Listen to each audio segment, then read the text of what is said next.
Welcome to the Trump Breaking News Network, your daily source for up-to-the-minute Trump news. Join us today and every day. Here's today's news. This is TBNN. Donald Trump revokes transgender bathrooms rule. Donald Trump has revoked guidelines which allow transgender students to use bathrooms of their choice. The president will reverse an initiative that threatened schools with the withdrawal of federal funding if they forced transgender students to use certain bathrooms against their will.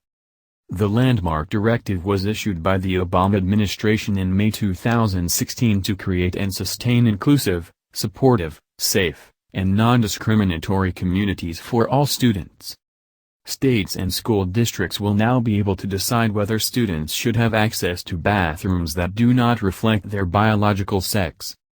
On Tuesday, White House Press Secretary Sean Spicer said Mr. Trump's view has been for a long time that this is not something the federal government should be involved in. This is a states' rights issue. Sky News U.S. correspondent Amanda Walker said Mr. Trump's directive was likely to face widespread opposition. She said, "For a lot of people it will be alarming about the direction of tone this administration is taking and the directives it may want to pursue in the future."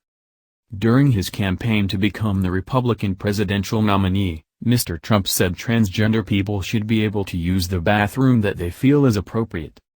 However, the president changed his position after coming under criticism from fellow Republicans.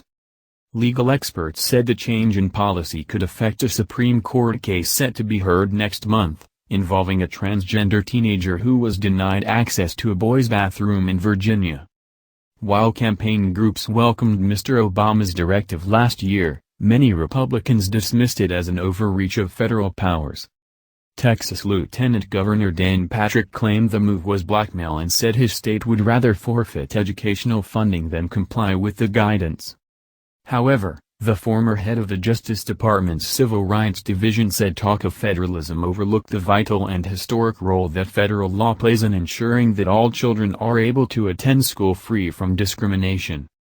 Some 150,000 American children, 0.7%, aged between 13 and 17 identify as transgender, according to a study by the Williams Institute at the UCLA School of Law.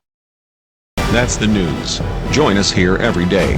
Be sure to subscribe and click the bell. See you next time. This is TBNN.